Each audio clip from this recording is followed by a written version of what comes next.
this little video, we will talk a little bit about reusing your tints and how to actually get the best out of your candle.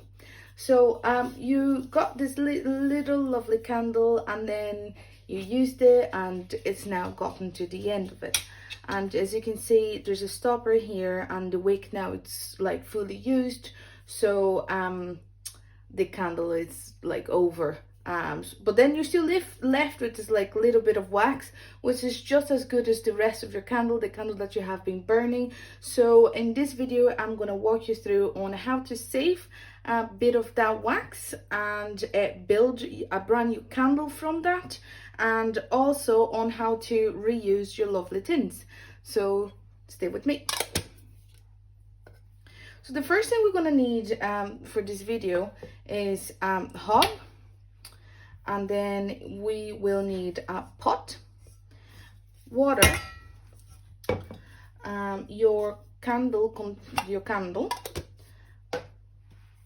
a wick. This can be any wick. I'm using this here because these are the wicks I actually use. And then a spare container. It can be like old sort of like candle container, or it can be a glass, it can be a jug, it can be anything that can hold the new wax we're going to be pouring onto here. So first things first, we will turn on our hob.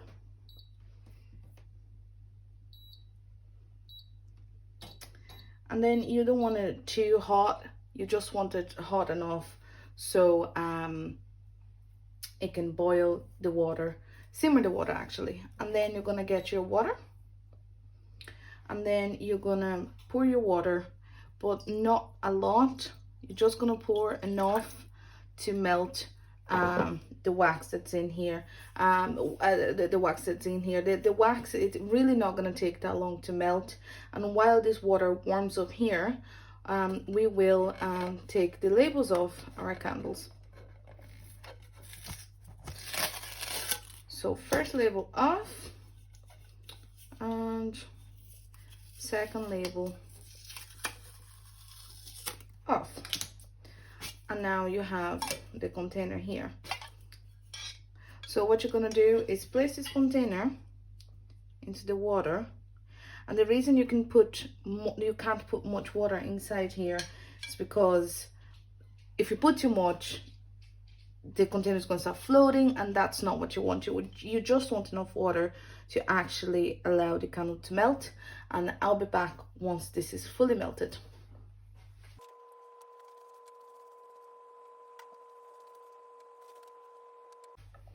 Okay, so it's been about 5 minutes and the water has started to lightly boil.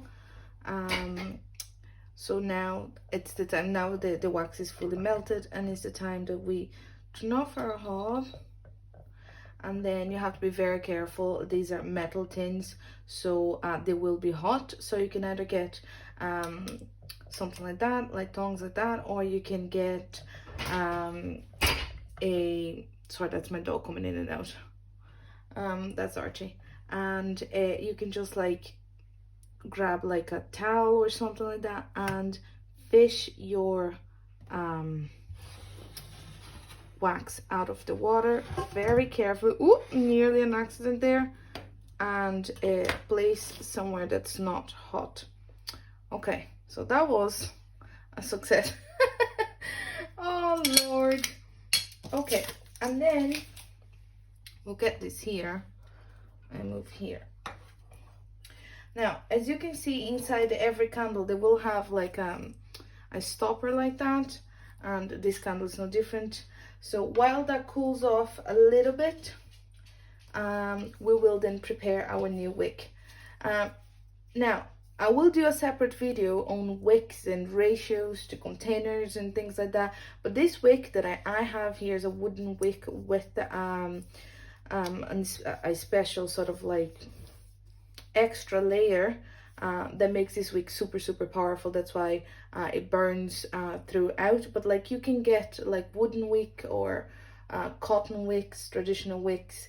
Just be mindful of the size of your wick compared to the size of your jar. I know that this here will work, but this is a trial, so for you at home, so you can either research a bit about it or just get like a small container, and any wick will actually do. Bigger containers like that might require a longer, like a thicker wick.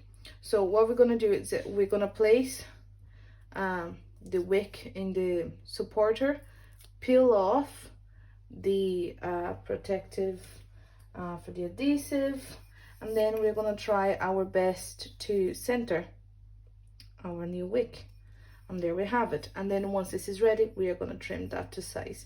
This is an old container that like a friend of mine gave me. She said, oh, any leftover candles, please pour them here so I can have a super special candle with like hundreds, dozens of scents. So that's what we're doing. This is the first layer of scent. So now that that's here, I'm going to place this here. Our tin, it's okay to the touch now. What you have to do is to carefully try to remove the stopper from this candle. It comes out really easy like that. So I'm gonna bring it closer here so you can see. So that's an old stopper, and then you just leave this here on its side, and you can dispose of that properly after. So now what you're left here with is just the wax that has been melted and pieces of that wick that have like burnt over.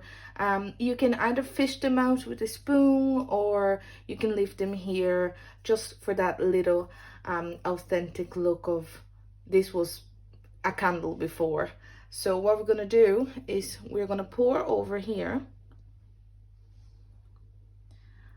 and there you have it. Now, this here is left with a little bit of residue, and all you have to do is get some kitchen paper and wipe that off. So that's what we're doing now.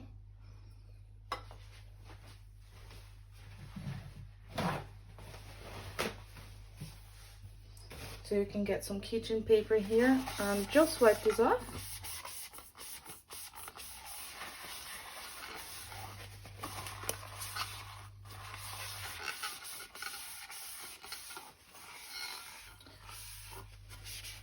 And now this is soy wax, so it's not like paraffin, so it will wipe pretty easily. It actually feels super creamy on your skin, so as long as it's not piping hot, you will be able to handle that, no problems. And now you have a brand new tin that you can put buttons, and you can put little trinkets inside, and there you are. I use this for candles, again for my own candles, and I put like little buttons, I put coins from places that I've traveled, I put like little earrings in here, so I have like dozens of them around the house, and now you can have them too. Great. So for this here can be now disposed of, and now you have your candle. Now, this has only a very thin layer of wax, but you can build, this has only a very thin layer of wax, but you can build loads of layers here, and as you burn, your candle will have different scents. So that's what we are going to do for the rest of the day. Thanks very much for watching. I hope you enjoyed. Now, this, just a wee disclaimer, this is for an amateur making candle. If you are making proper candles, you do need to measure the temperature that you're pouring and all of this, and I can go into that into other videos, but this is here just like a fun little project, a DIY for you to have something to do at the weekend, clear out your empty containers. So yeah, let me know if you like it in the comments, and I'll see you next time.